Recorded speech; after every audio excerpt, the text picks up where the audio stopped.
Welcome back to Tactical Insight, guys. Welcome back to AFTV. Yeah, another tricky one today. Season all but over, unless Timu Puki wants to do us a favour, although I don't think we're holding out hope for that. Tottenham look like they've sealed Champions League football because Arsenal couldn't get the job done in the last two games. Even with the North London derby defeat, which we broke down, there was every opportunity to win yesterday.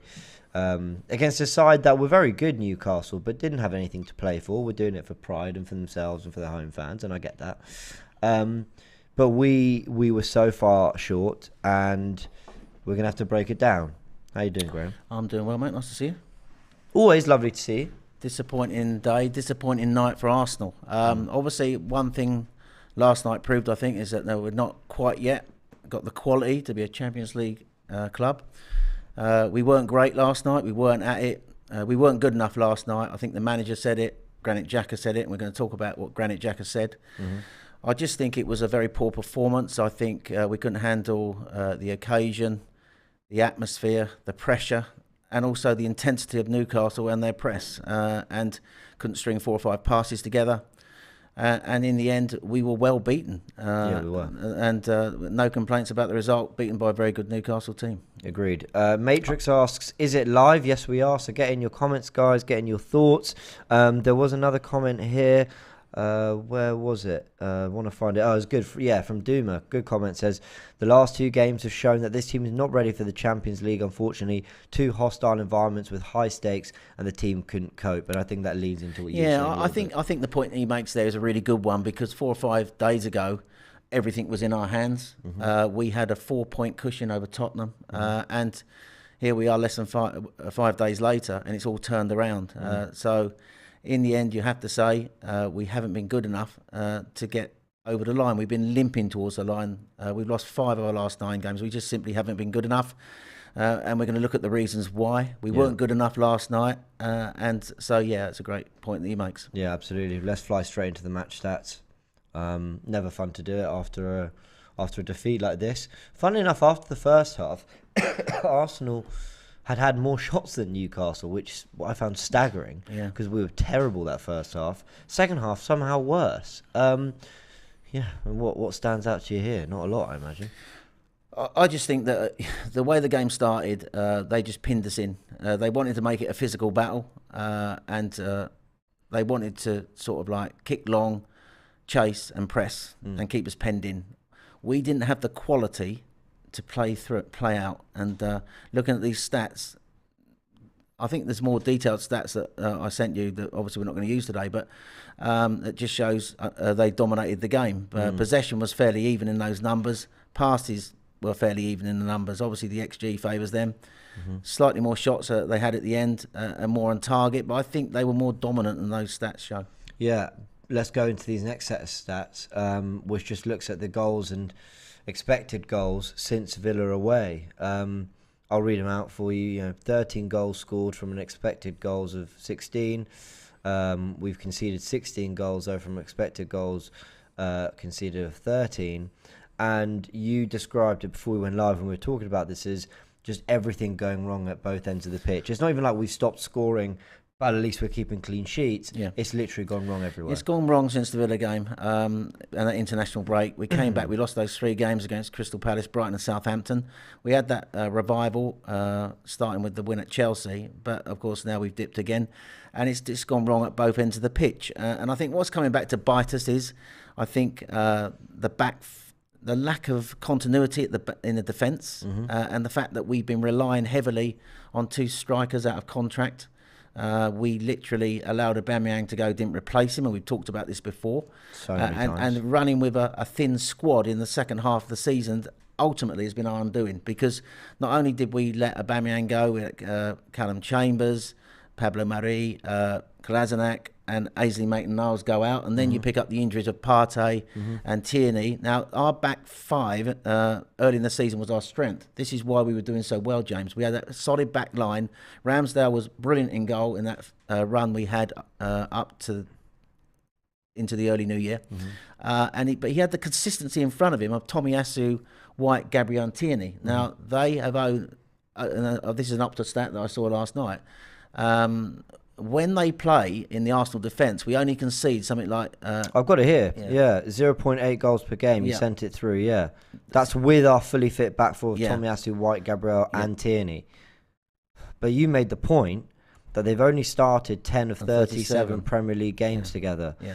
And when they've not, or one's been missing, we've conceded 1.4 goals per game. So it's a massive loss. And also when the players have played, and Arteta made the point that we talked about before we started the show today, were these players fit last night? Because he made changes. He brought back White. Gabriel has been struggling with an injury after the Tottenham game. White came back, obviously, for holding suspended, but White had to come back anyway. And then he moved Tavares in and dropped Cedric and moved Tomiyasu back to the right-hand side. But Tomiyasu has only just come back from injury. White and Gabriel, I don't think were match fit last night. And we talked about the way Newcastle scored their goal. You're going to break it down. And we do think that possibly that was showed itself in the way that Wilson got ahead of them in the box and the way Joe Linton went down that side.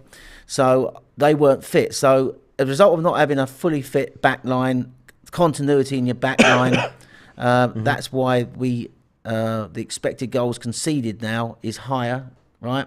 And up front then, since Aubameyang's gone, although he wasn't putting up any trees in the first half of the season anyway, Nketiah and Lacazette haven't been scoring, so that's why we should be scoring more goals than we got. We're not taking our chances, and we've been heavily reliant on a young group, Xhaka and Martinelli and Smith Rowe, who ultimately the pressure of the business end of the season in that final stretch has just proved too much for a young team. I agree. Mike with the comments says, great show, guys. Thanks for doing it today. Appreciate you, Mike, and everyone tuning in. Nearly 1,000 of you watching. So, yeah, really appreciate you all joining us for this.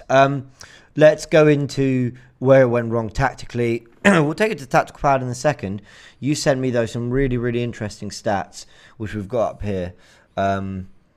About Newcastle, just how Newcastle were all over us. John, I'll let you read these because they're staggering. Yeah, I think the thing is Newcastle wanted to make it a physical game, James, a physical game. And so basically they won all their duels, or not all the duels, obviously, won 2/3 of the duels, 67% of the aerial duels, 88% of the tackles, and made twice the amount of receptions than Arsenal. So they wanted it to be a physical game. And really, we struggled to compete with them physically in the game.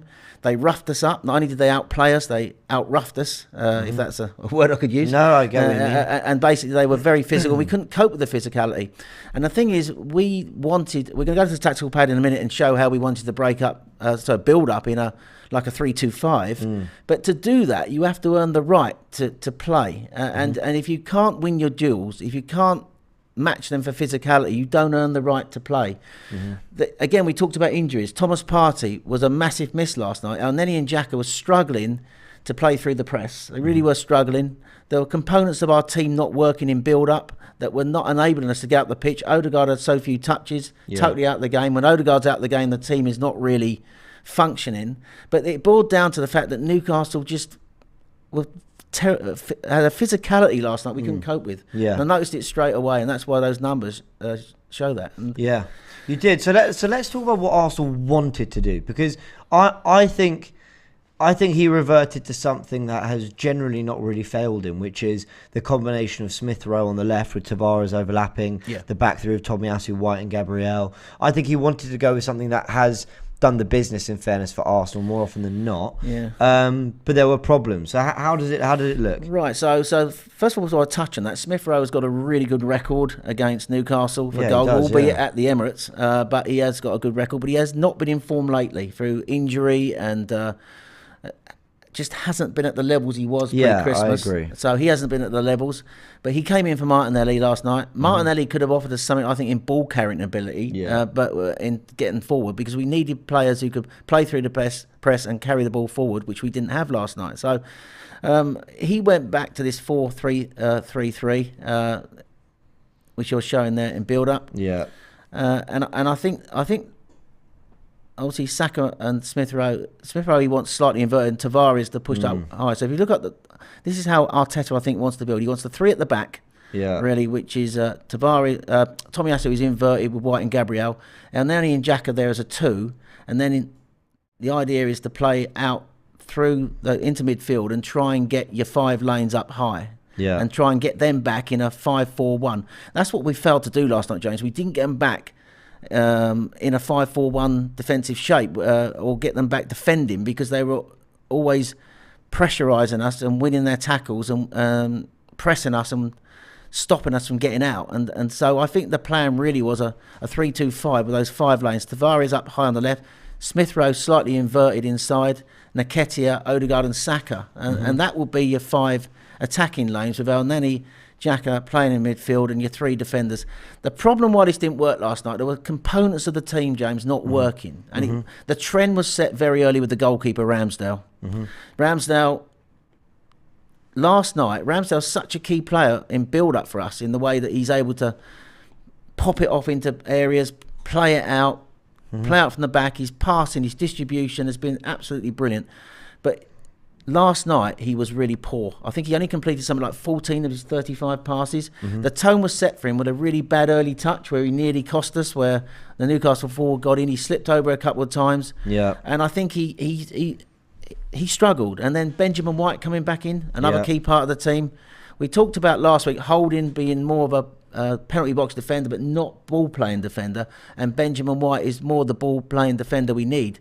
But Benjamin White in the game last night only completed 60% of his passes in the first half. He was poor defensively as well. He won none of his tackles, struggles with interceptions, didn't win any of his duels, I think. I can't remember. I thought he stuck at it. There's one thing I'll give him is that we're talking about build-up here, James. And so Ramsdale, not good numbers in his playing out from the back. I thought he might have used the fullbacks more. He could have gone to when Tomiyasu was out on that side, on the right side, or Tavares was out on the left side, maybe he could have popped it off to help us in build-up. But he didn't do that. And a lot of the time where he was pressured, he was just kicking long and we were losing possession. So Ramsdale's distribution, only completing 14 out of 35 passes last night, was obviously a problem. Benjamin White only being able to pass at 60% was a problem. Then we have 2 central midfielders, Elneny and Xhaka, struggling with the press, literally struggling with the press, struggling to take the ball on a half turn, struggling to move the ball, and they just were all over them. And we're going the Bruno Guimaraes being part of that Newcastle midfield, we're going to talk about Guimaraes today, how good he was, literally exposed these 2 players' limitations. So that part of the team wasn't functioning. So as a result of that, Martin Odegaard, who is key to everything we do offensively, which just was not in the game. Now, when Martin Odegaard's not in the game, Arsenal are a poorer team. He only had 5 touches in the first half, which is shocking. And I think that was down to the physicality of Newcastle, the intensity of Newcastle, and the pressing of Newcastle. What they did really well is they played long balls into areas, chased after it, and then pressed to death, and were all over us. Very comparable to how Liverpool played the game. Yeah, possibly. You want to talk about the Newcastle press, don't you? I did, because the thing is, you're spot on. Odegaard, White, Ramsdale, we've got them all circled here. Really, our central core to play out. They weren't getting on the ball. You're absolutely right. I want to, and it's not fun to do it, but I want to give some credit to Newcastle, who I thought were just incredibly narrow in the press and recognised very early sort of where Arsenal want to play through. But what I think, let's highlight it. Let's do it here. Show it in a big black box. There we go.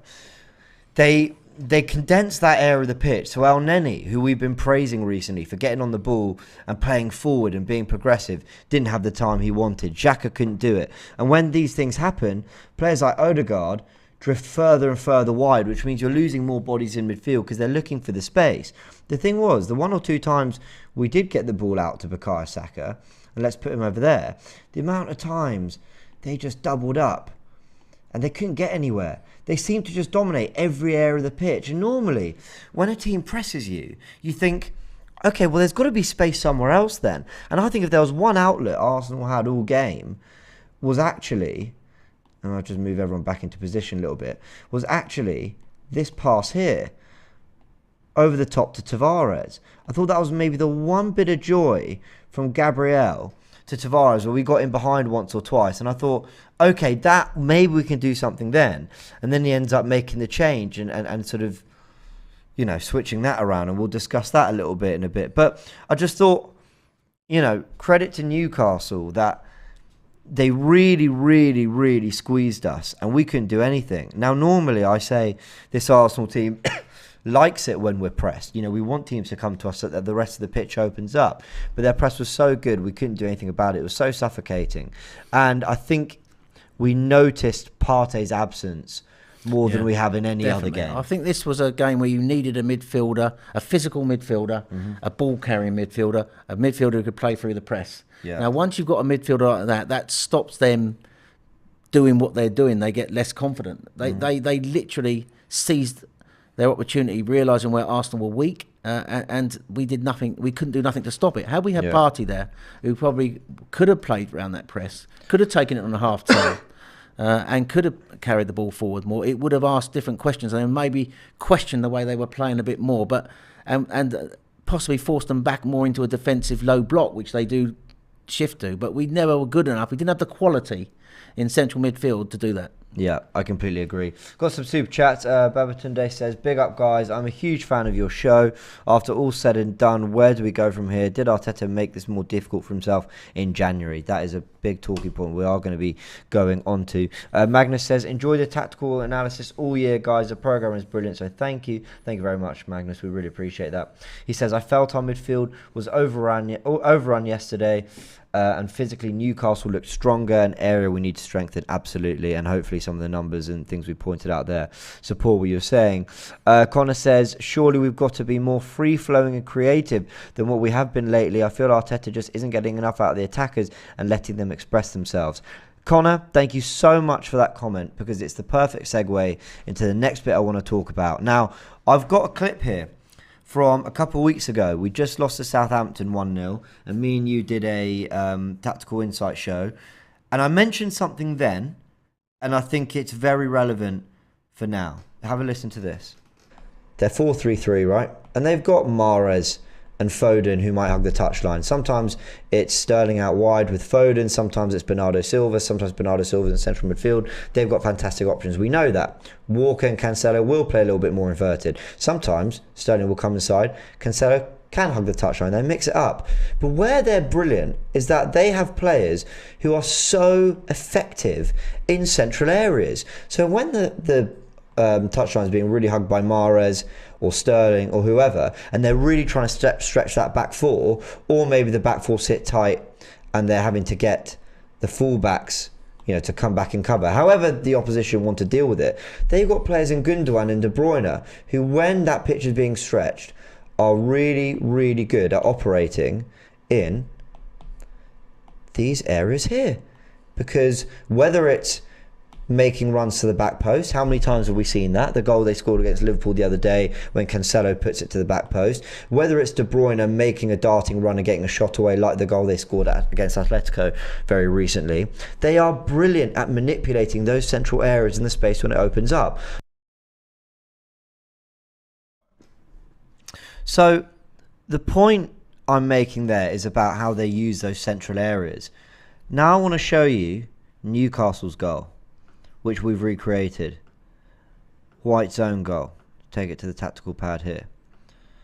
Alan Saint-Maximin. Now remember, for all the criticism and everything we've just said, Arsenal actually got through that first 45.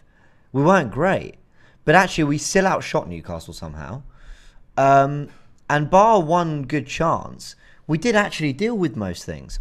So Newcastle themselves are thinking, all right, well, we've kind of thrown our best press at Arsenal, we've done what we can, and we haven't scored. So in this moment, which comes from a foul throw, frustrated from Tavares, but okay, it happens. I mean, it shouldn't happen, but it happens. Let's watch this here. Let's look at this goal. Alan Saint-Maximin, look how wide he is. Cedric goes to press, but Joe Linton, who you see on El Neni, let's just point him out before I go into him. Joe Linton here is making a run off the ball, which is exactly what I was talking about Arsenal lacking. So Maximin plays it down the line, they've run him beyond, and they're running at our back four. White gets a touch.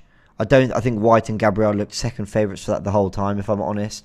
I'm surprised he got a touch. I thought Wilson had just put it away. They didn't look fit. We'll talk about that in a sec. And they're 1-0 up, but I take it back. St Maximin on the ball. Do you think, James, that Cedric could do more there? Well, with Cedric, I think I think you're told to force them down the line. You're told to force them down the line when they're closer to goal. Sure, that that is true, and maybe you're right, because actually, if there's one little bit of not really praise, but there's one thing I'd say: the position of these players, Saka, Odegaard, Xhaka, and Nketiah, is actually quite good. You look at the other central midfielders; they don't really look in a position to do anything too dangerous. But it goes back to Joe Linton making a run off the ball. Now, I'm not trying to have a pop at Xhaka. I know it's not really Odegaard's game either. But when have we seen a central midfielder break beyond the lines and ask a different question? And that is what Newcastle did. And they got their reward for it. The only thing with Joe Linton is he's converted him from a forward into a midfield player. Fantastic move by Eddie Howe, which is reaping dividends. But he is a forward player, isn't he? So, but it's a fair point you make. We haven't got those sort of midfielders who can make runs from deep in behind, have we? And that's, I think, something this club needs to look at seriously. It's something the club really needs to look at. But where it staggers me is Arteta's system is all about stretching the pitch. So why do you want to stretch a pitch? You want to stretch it so that there's more spaces in central areas. That's the only reason. If you look at Liverpool, for example, they're not really worried about Salah and Mane, for example, or Diaz always hugging the touchline. They want to get them closer to goal. But in doing that and sucking their back four in, there's more space for a delivery from Trent or Henderson or Robertson. And I've been questioning this for ages. What is the reason for us wanting to stretch the pitch so much when we don't have killers in central areas? You know, Odegaard, I think I read, has only got 1 goal and 1 assist in 2022. Granit Xhaka, we know, is not an output player. So it feeds back into Arsenal really lacking something going the other way, really lacking something in the final third. And I've seen Arsenal disappoint me many, many, many times over the years, trust me. I've also seen them win FA Cups, and it's been great. But I've never seen an Arsenal go out as limply, if that's not even a word, but just as weakly as they did. Do you know what I mean? We didn't do anything yesterday. We didn't do anything. I think bar one chance that Saka kind of made for himself. We didn't do anything. And that is so un-Arsenal. Yeah, I agree with you. And it just... We're going to talk about Granit Xhaka's comment about the players not deserving to be on the pitch.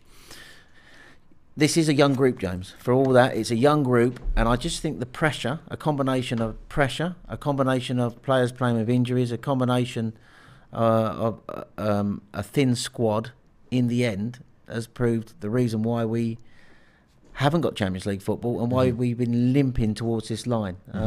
And you know, we've lost 5 of our last 9 games for a reason, and I just think the squad has been too stretched. I just think the pressure, you've got a young group here, young players. We talked about we've got a great young group of players, but this is their first experience of trying to get Champions League football, and they're up against, it just feels that we're inexperienced, and we're up against clubs above us who've got a lot more experience in key areas of the pitch. We talked about goal scorers for sort of like Tottenham have got the front two. And those managers of the clubs above us, they're all like elite managers who are top quality, experienced managers. And the clubs have seemed to have, I think, better squads than us. But yeah, it was a limp performance. And it's almost like I didn't watch the coverage on Sky. But by the way, Sky have got the result they wanted in Champions League football. And that's not me just sort of being bitter about it. It just feels as though because we cancelled that game back in January that they've got what they wanted almost. But they were talking about last night, Neville and Carragher, I saw it a bit on YouTube, where they were saying Arsenal came out of the White Hart Lane Stadium, almost like walked straight into the St James's Park Stadium, almost like never got over the defeat. And I think what we see with this team is there is quality in the team, but they don't deal with adversity well in games. We've talked about that before. And when they go a goal down in games, that's when they struggle. If you look at when we go a goal down, we lose the first goal. It's almost like we can't react. Arteta's only got one way of playing. And also his in-game management sometimes is not great. And we're going to talk about probably the in-game management question it again last night. But for all that, I just think that it was a poor performance based on the fact I think that the occasion, the pressure, the atmosphere, and we just couldn't cope with Newcastle's intensity. Newcastle have improved. Now, Newcastle since January have taken a lot of points. They've not conceded more than one at home in the Premier League. Yeah. They are not a team. Everyone was saying that, you said it yourself actually in the intro, they got nothing to play for. Yes, they have. Those players are playing for their futures under this ownership, because going into this summer, no, you're right. Going into summer, they could be looking to make more signings, couldn't they? And those players were playing for their future at the club, and you could tell that they wanted it last night, and we just couldn't cope with it. I agree. So you mentioned game management. Did Arteta make changes too early? I saw a great tweet from Tim Stillman. Does a lot of great work covering both the Arsenal men's and women's team, and does stuff with Arseblog as well. To go check it out. But he tweeted about Arteta maybe panicking, and while we weren't great, there was a moment where Tavares and Martinelli started to get a decent understanding. We were having a little bit of joy down the left. I mentioned Gabriel's ball over the top to Tavares being probably our main outlet. And whether he panicked, and whether the substitutions were maybe almost predetermined. Like actually, it didn't really matter who was in form or who was playing well. The decisions had been made, about what he was going to do, whether things went wrong. And actually, when Tavares came off, I'm not exactly saying he'd have been the answer, but he certainly wasn't the problem. What did you make of his change? Because and actually, for your answer, sorry, how many times have we said Arteta's not reacting quickly enough? And he did. In this situation, he did make the subs quickly. But it doesn't necessarily mean he got them right. Yeah, so, I mean, first of all, the first change he had to make, obviously, was the injury to Tomiyasu, who's barely been dribbled past this season, but was having real problems with St. Maximin last night. So he was replaced by Cedric. And then, obviously, he decides to take off Smith Rowe, who wasn't having a great game, and brings on Martinelli. And as you say, at the start of the second half, there was a slight improvement. I wouldn't say it was massive, though, to be fair. I didn't think we were really poor in the first half, and the fact that it was 0-0 was the only positive. But there was, as you say, a slight partnership. We just kept the ball for more than 10 seconds. We were keeping the ball a bit better without doing anything much with it. I mean, that's the point I would make. But he then decides to take off Tavares and bring on Lacazette and go to 2 up top, doesn't he? To change it.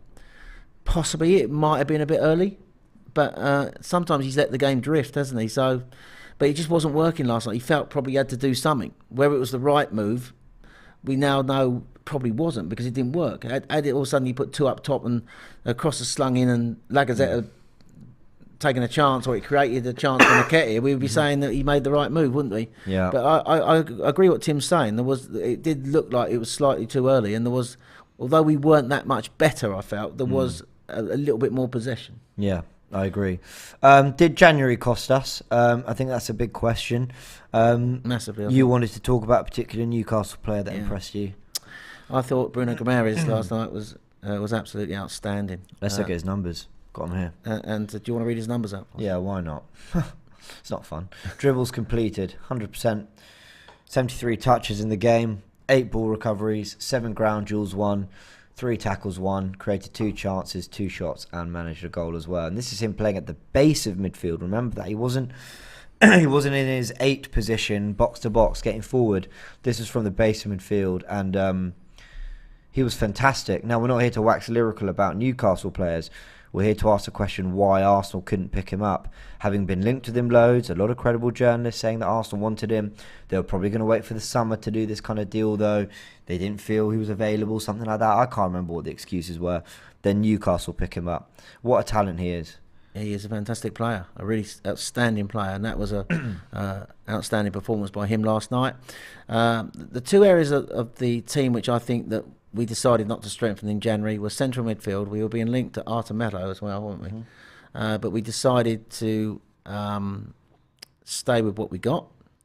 And we decided not to replace Aubameyang when obviously the thing with Aubameyang. And that's ultimately, I think, the January transfer window, the fact that we were dormant in that window, the fact we decided to go with what we got and also clear out those players that I talked about was always going to be a huge risk. I think the players who have come in are not good enough to get us Champions League. We praise them for they've come in, like El Neni, Holding, Cedric, Nketiah. We've praised them for what they've done over the last few weeks. but ultimately they are not Champions League quality players. And the irony was that we've lost the last 2 games against Tottenham last week 3-0, and Newcastle 2-0 against 2 teams who strengthened in January. You realise that both those teams went out and strengthened in January, whereas we decided not to do that, and ultimately that's come back to bite us in the arse. And that player was out there, whether Arteta didn't fancy him, whether he wanted to wait till the summer or what. I've just been very surprised by the way Mikel has looked at our central midfield right from the off this season. He decided that Xhaka and Partey were going to be his 2 centre mids, and he didn't want to bring anyone else in to offer competition to those 2. Well, brought in Lokonga, who... No, he brought in Lokonga as backup. But if you look at Chelsea in the cup final, Kante, who came off the bench, to Jorginho on the pitch. And who did he take off? Kovacic, yeah. So they've got 3 central midfielders there, only 2 play. So why would he think, I'll just bring in, and I heard Edu say it in an interview as well, I'm just going to bring in Lokonga as backup, but he's not going to disturb that Xhaka-Partey partnership. The same Xhaka-Partey partnership where Partey had been injured for a lot of last season and is always, seems to me, as good as he is, close to always picking up an injury. And Granit Xhaka, who was going to Roma by all sense of purposes, why did he suddenly decide, no, we don't want a centre mid? And then come to the window, the next thing they decided was to let Ainsley Maitland-Niles go. Right? They decided to let him go and not replace him either. There were players out there. And the question with Artemelo was something to do with he wanted a longer deal, but they were willing to do it if it was a shorter deal, I think I heard. But they couldn't agree terms or it never came to fruition. But Guimaraes was out there. And to be honest, it's no secret how good he is. And he was. And I'm just surprised that we didn't try at least to get him. And it's just ironic, in the game where we were at Champions League on the line, the guy who we weren't interested for whatever reason or couldn't get is the guy who comes in and puts in a man-of-match performance and not cost us the Champions League, because I think you can't just say last night cost us, but it cost us that game last night because he was absolutely dominant and he made Elneny and Xhaka look average, not even below average. Yeah, I agree.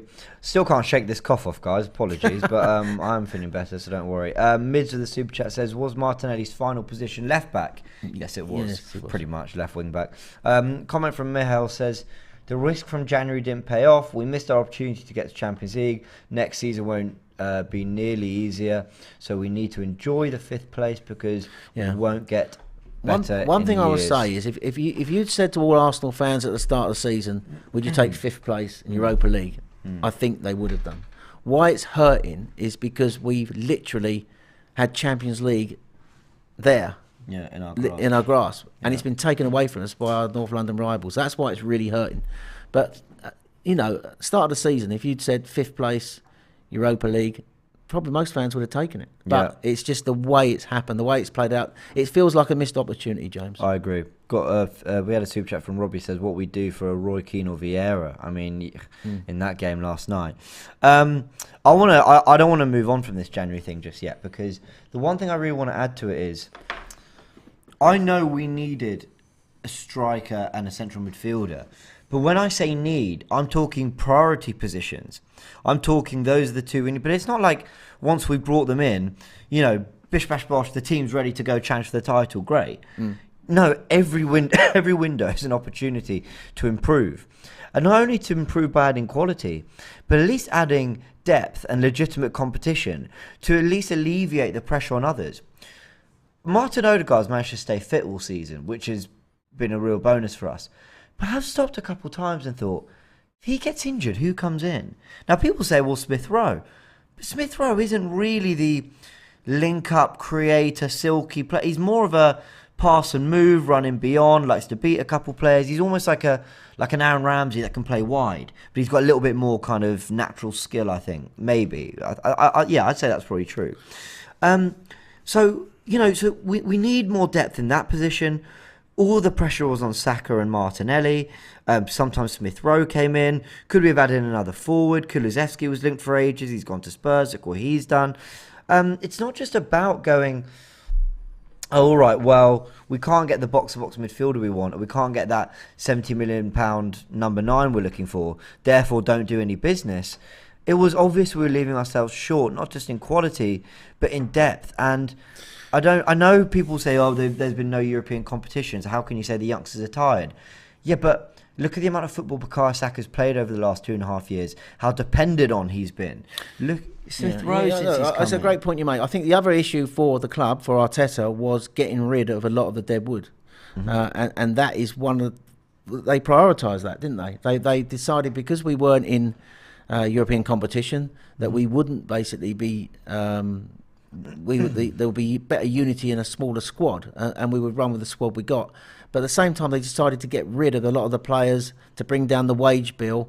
They see it as more of a long-term project, getting rid of the players and bringing players in. That was the next part of it. What probably they didn't see this season, James, was the club challenging for Champions League football. Yeah. Maybe they didn't see that, and then also they had to adjust to it, and they had no real plans then to actually how they were going to do it. They just decided to, we're going to have to go with what we got, because they did obviously flaunt with Vlahovic. They did realise that we probably do need a striker, but we're not going to... In the past, we've gone out and paid big money for players, and it hasn't worked out. Take Nicolas Pepe, for example, who's hasn't started a game for Arteta since October, clearly is not part of the future of the club, now got an agent looking to move on.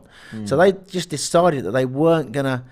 They had to bring in the right player, but ultimately, it does feel to me as though challenging for the Champions League this year took them a bit by surprise. And then all of a sudden, there they are, wondering, now, do we go out and buy now? We really should, but can we get the right player?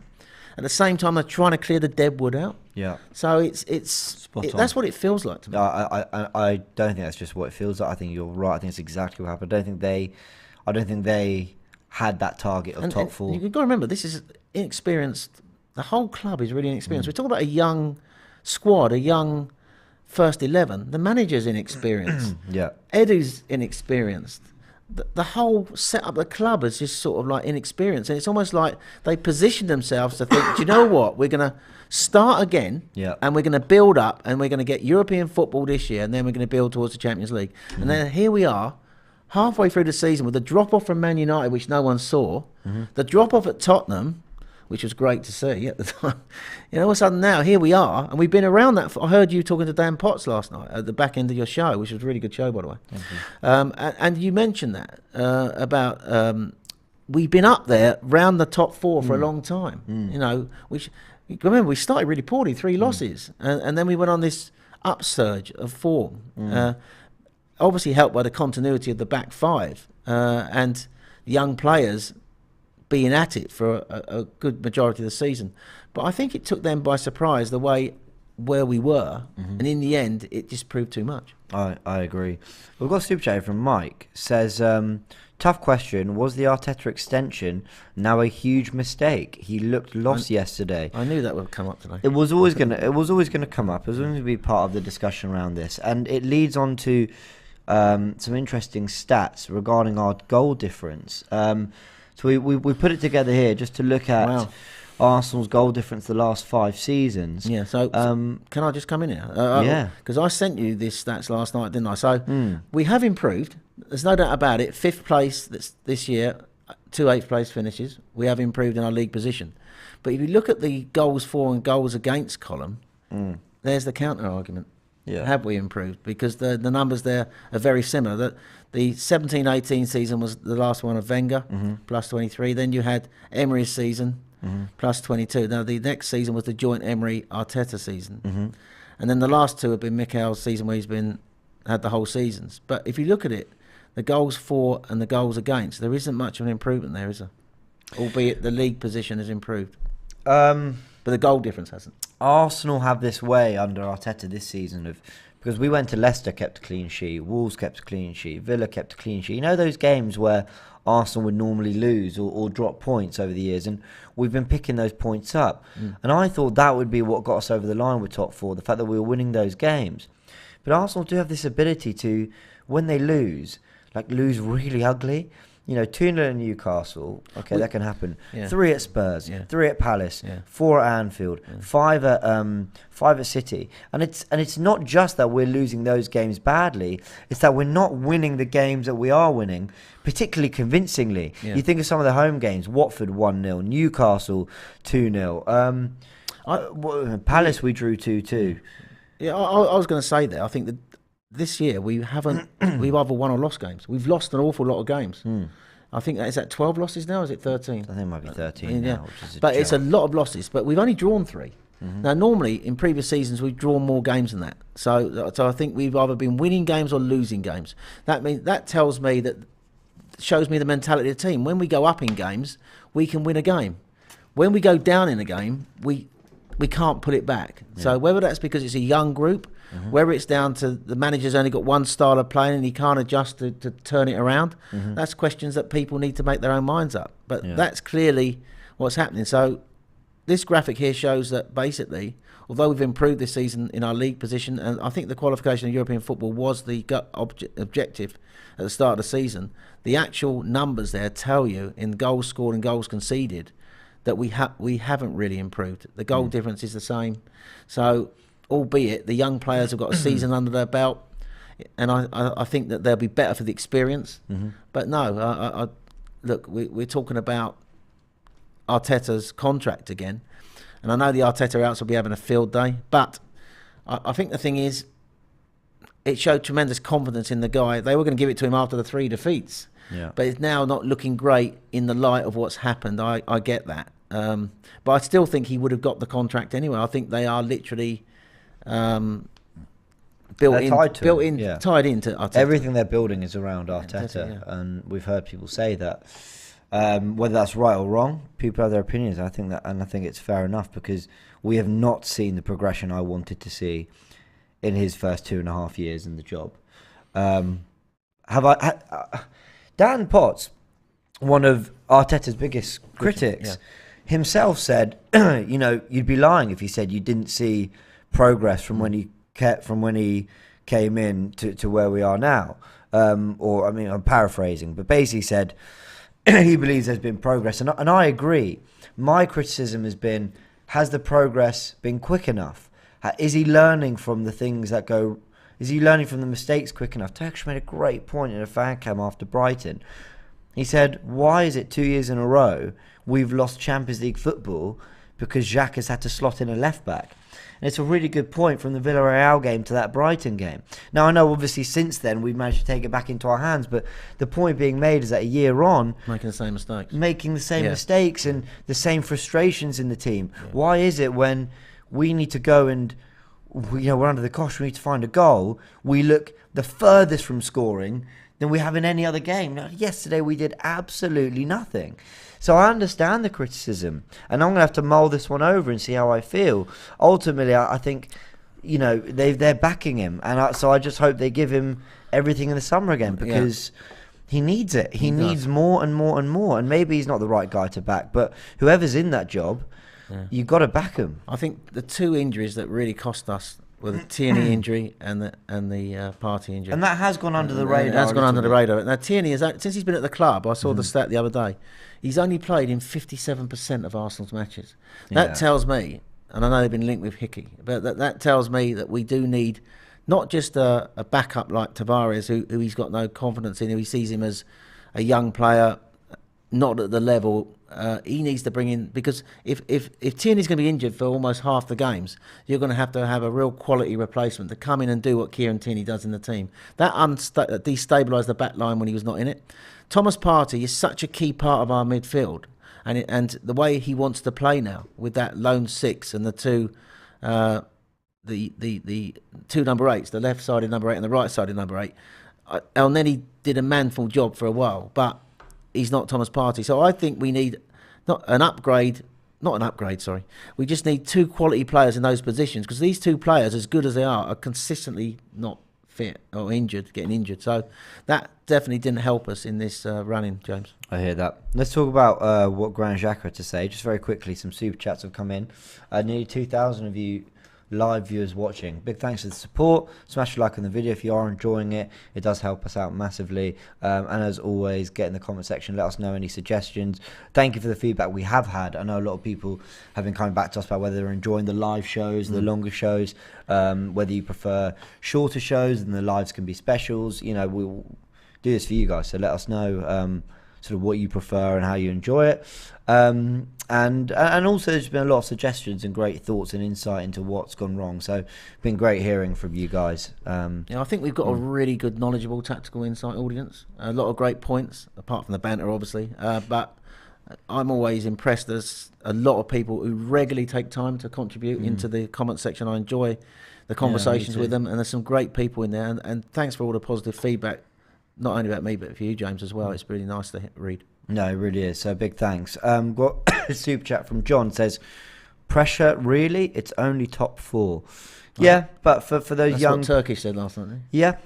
And you guys are both right, but you got to think for these young players, that's as big as it's been for a lot of them. You know, I know Saka's played in a Euro 2020 final and all that, but for a lot of them, that is as high as it's got for them in their careers. And you know, you only got to look at the meltdown last night. I'm not saying the meltdown wasn't justified, but look how gutted we were as Arsenal fans. So you can say it's only top 4, but we knew the opportunity it would give us as a club with that Champions League cash injection to be playing amongst the elite again, and it looks like we've all but missed out on that. Liberty Super Chat says, go for Gundogan. Arteta's worked with him before. Yeah, but I just think Gundogan's and that's a conversation. I think that's the problem with not getting Champions League football last night, James, because they've been talking about all the targets like Jesus, Tillemans. This was always on the proviso that Champions League football was secured, and that's going to be the biggest damaging thing. The fact that we haven't got Champions League football now, that might change the targets, and we're not secure those players. Look like we were getting over the line. Yeah, I think we'll find time to do a real show looking back at the season, the whole season, and we'll really break down whether we've improved or not, see what the numbers are saying, look at some of the results, compare them to last year.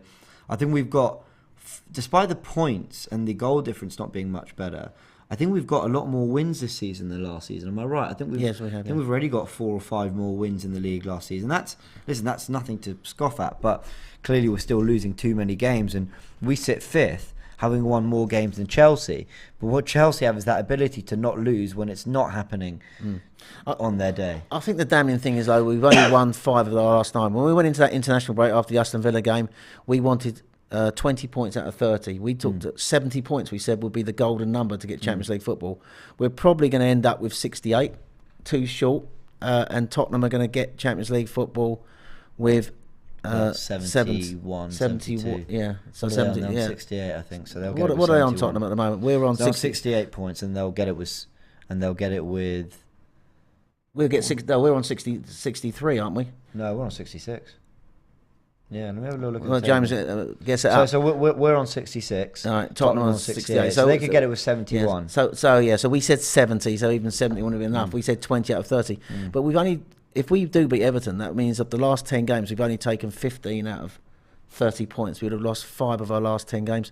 You're not going to get Champions League football with that sort of return. Agreed. Let's just touch on one last thing before the roundup stats. Granit Xhaka's comments sparked some debate. Interesting take on Sky Sports around it. Some fans weren't happy. Some fans loved the honesty. We've got just a little bit of the quote here. He says, from the first minute until the 90th minute, we didn't deserve to be on the pitch today. I don't know why we're not doing what the coach is asking from us. If someone is not ready for this game, stay at home. Who's that aimed at, do you think? The way the question was asked, I don't think it was actually aimed at anyone. I think it was a general frustration about the collective performance. And I'll be honest, I think whenever something happens in football, you got to pick one side or another, otherwise you're considered sitting on the fence and you got splinters up your ass. I just think, for me, I don't really take anything overly positive or overly negative from these comments. I think he said what a lot of us are thinking, and I respect that. I also think he's fronted up the media where a lot of people... I mean, how many times have we lost games and it's Bukayo Saka who's been chucked in front of the media, which I've never thought is fair, or Smith Rowe or whatever. So he's come to talk, and I appreciate that. And I agree with his general analysis of the game. Interesting what he's saying about not doing what the coach is asking. Was that because Newcastle didn't allow us, or did he feel that actually fundamental instructions weren't? That's what it sounds like, isn't it sounds more like that. Like he's saying, like, we didn't even do what we were told, so we never stood a chance. He's clearly deeply frustrated, but yeah. It strikes me as the words of a player who clearly knows his time at Arsenal's drawing to a close. I think he wanted to achieve Champions League football. I see he did an interview recently, which was out on social media, where he said that he wants to get Champions League football for you guys. He was sort of like talking to the fans, so he would have been bitterly disappointed. Remember last year he nearly went to Roma. It struck me that he's been at a club now for a number of years that hasn't achieved Champions League football while he's been at the club, and that's probably was one of his objectives before his career at Arsenal came to an end. And I think it's just him being very downbeat and emotional about the fact that they, in the end, weren't able to deliver. And so that's what I take out of that comment. Yeah. I think Gary Neville's criticism was that he didn't really say an awful lot. But I think with players, you want them to be honest. But we've got to respect that they are, to a degree, going to protect their players and their manager, and they are a collective. I think if he'd come out and said, this player didn't do his job, that player was all over the place, I think he's given as much as he could give without really, I think, really upsetting people, in the dressing room. And maybe... maybe Xhaka does. Listen, do you know what? Actually, I don't want to speculate, but I think he said what he said, and we could tell he's not happy, and he demands more. I just don't think he should have said about if you weren't fit or you weren't ready for the game, you should stay at home. I think that's a comment. It's a player at the end of a game is very emotional after a game, probably saying something, taking the comment a bit too far. All right, quite right to say that we didn't deserve to be on the pitch with Newcastle tonight. They were a lot better than us. The manager said they were 100 times better than us. The players knew that they were better than us, and they put in a better performance than us, and he's echoing that. But I don't think he had to quite. Did you think there was a lack of fight, or do you think we just weren't very good? Because there were a couple of moments, I wouldn't call it lack of fight. There were a couple of moments where I just thought, they're running all over you. Yeah, and there was just no leaders on the pitch, James, to actually get hold of the team and just sort of like try and drag it through those difficult moments. And that's something when you've got a young group, this is what you get. I think. I don't think it was a lack of fight. I think because you can't. But they knew what was at stake last night. They needed to sort of. They knew what they had to do. They just couldn't. There was a lack of quality to deliver what they needed to do. And Newcastle, they just couldn't cope with Newcastle's intensity. And I just think in the end they just couldn't produce. And a number of players were playing with injuries as well. Talked about that goal where I think White and Gabriel were sort of struggling to keep up pace with Callum Wilson, and I put that down to the fact that both of them weren't quite fit. Yeah. So players were carrying injuries. It's the end of the season. Yes, it was all on the line. I'm convinced they wanted to do it and they were up for the fight. It just wasn't happening, and that's when you need quality players to drag you through those moments. And I don't think we got the leaders in the team at the moment who can do that. And sometimes you need the leaders up the pitch. It sounds silly, but Gabriel and White. While White, I agree, wasn't great on the ball and made a mistake, obviously, with the own goal. Probably couldn't do a lot about it. I thought White and Gabriel, mainly Gabriel, stood up to the Newcastle energy and everything and the press and everything they did in that first half. I thought a big reason why we went in at half-time 0-0 was because those two centre-backs were winning their headers and defending their penalty area quite well. But sometimes you need the leader up the pitch, because they're the ones that are going to win you a foul, give you some respite, give the opposition something else to think about. And I just don't think Newcastle press other teams that intensely. If they know that there's a real threat. When I say real threat, Wilfred Zaha at Palace. You don't want to give him that much space going the other way. And I think you can't underestimate also the fact that the crowd, the effect crowds have at games. We've gone to two hostile stadiums where talk about that penalty that Spurs got. The noise from the crowd, the pressure on the referee to give that decision. It was a home decision, in my opinion. Last night, the Newcastle fans, tremendous atmosphere, and the players struggled to cope with it.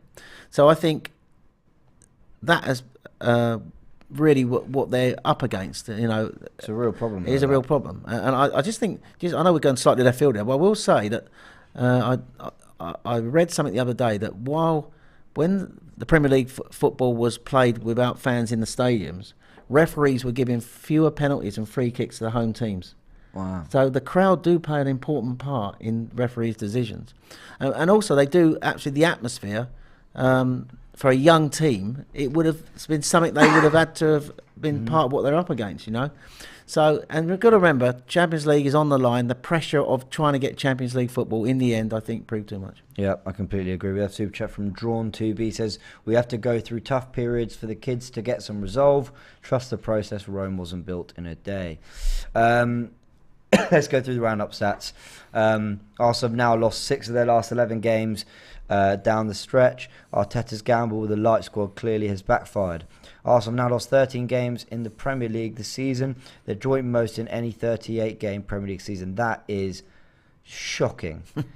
Arsenal have drawn only 3 matches this season. The fewest they have ever drawn previously in a single top-flight season came in 1906-07 when they drew 4. And that sums up Arsenal when they're at it and it works and it ticks and you've got maybe 9 to 10 out of the 11 players fit. It can work for Arteta.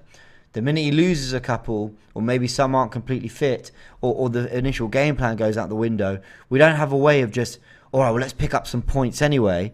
We lose. Everton, we didn't play great. We went 1-0 up. We lost. Man United, we started brilliant. We go 1 up. We pull it back to 2-2. We lost. How many times? Crystal Palace, we go 1-0 up at home. You know, we actually drew that. We could have lost, and we found a way to nick a point. Just on so many occasions, we have lost games. Brighton at home, we weren't great that day. Do we find a way just to get a point? That point would be really helpful now because it means that if Spurs draw at Norwich, we could leapfrog them. But now we need Spurs to lose. So picking up those couple points here and there, evidenced by Chelsea sitting in front of us in the table, having 1 less games, yeah, you've got to find a way to not lose these games, and we've lost far too many. We mentioned Arsenal conceding 0.8 goals per game when they've got their first choice back 4. Arsenal have conceded 47 goals this season, their 5th worst tally in a 38-game Premier League season with 1 game still to play. Arsenal responsible for 25% of foul throws in the Premier League this season, 5 out of 20. Tavares has committed 3, more than any other player. And we haven't got Bellerin anymore, have we? And we haven't got Bellerin, that's a joke. Their first goal came after a foul throw. Ben White was the first Arsenal player to score an own goal in the Premier League since Bernd Leno in April 2021 against Everton. All right, guys, we'll round it off there. Graham, big thanks for joining me. Thanks as always. Yeah. Where do we go from here? I'll tell you where we go. We're going to the Everton game. We win that. We hope for a miracle. But we prepare for the Europa League. And I want to see a summer now. Don't care who's in charge, what manager, whatever. We know it's going to be Arteta, but I don't care who's in charge. I need Arsenal to deliver a proper transfer window that clearly takes us up levels. And the last one did some good. It put some foundations in place. But now give us a window where we're going to go up levels, and we're not going to now compete for top 4. Now give us a team that you look at, you go, that can get top 4 next year. That can absolutely get top 4. And you know what? It can win the Europa League. And we can bring some European silverware. And it can give us a really good chance at 2 avenues to get Champions League football next year. And then you give yourself the depth. Because then you might put a Carabao Cup run together like this year, except when you have some injuries or players missing, you can still get over the line. And maybe we do another deep FA Cup run, a competition Arteta's won before. That's what I need to see now from Arsenal in the next month or 2. And some fun in Orlando, because hopefully we go there and that will be a laugh. But that's pretty much it. Any final thoughts, Graham? No, look, I mean, at the end of the day, as I say, we weren't good enough. We're not quite yet, I think, got the quality to be a Champions League club. I think the depth in the squad in the end has proved our undoing. Injuries, not sort of like getting that transfers over the line in January has obviously not helped. And at the end of the day, a young squad has come up short. There have been lots of positives this season that we can take. We can't rely on Norwich. They've only won 5 games all season, so they're not going to do anything on Sunday. And Tottenham, God. Not even Tottenham, as Spursy as they are, can mess that up now. So they will go into the Champions League next year. But for all that, I still think, I'll come back to the original comment I made. If you'd said to Arsenal fans at the start of the season, would you take 5th? Most people would have bit your hand off for that. It just feels as though we've missed a massive opportunity. And how often does this club miss massive opportunities? And that's and a lot of it through our own fault. That is what is frustrating. But at the end of the day, Everton's another game on Sunday, and I agree with you.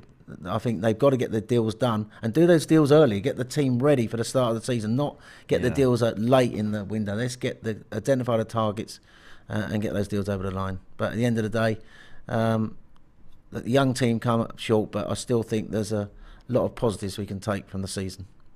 I agree. We'll do a show after Everton. We'll do a show looking at the wider season, and we'll really try and break down, have we improved or not? It's a big question. Guys, big thanks for joining. Smash a like on this video if you enjoyed. Remember, Tactical Insight will be back for next season as well, so please let us know any suggestions. We've got some good ideas, some things that can come for next year, so do let us know what you'd like to be seeing, and subscribe to the channel if you haven't yet so you can check out all the content ahead of Everton and what I think is going to be very transfer based content in the coming weeks, because we've got some work to do this summer. Big thanks, guys. See you next time.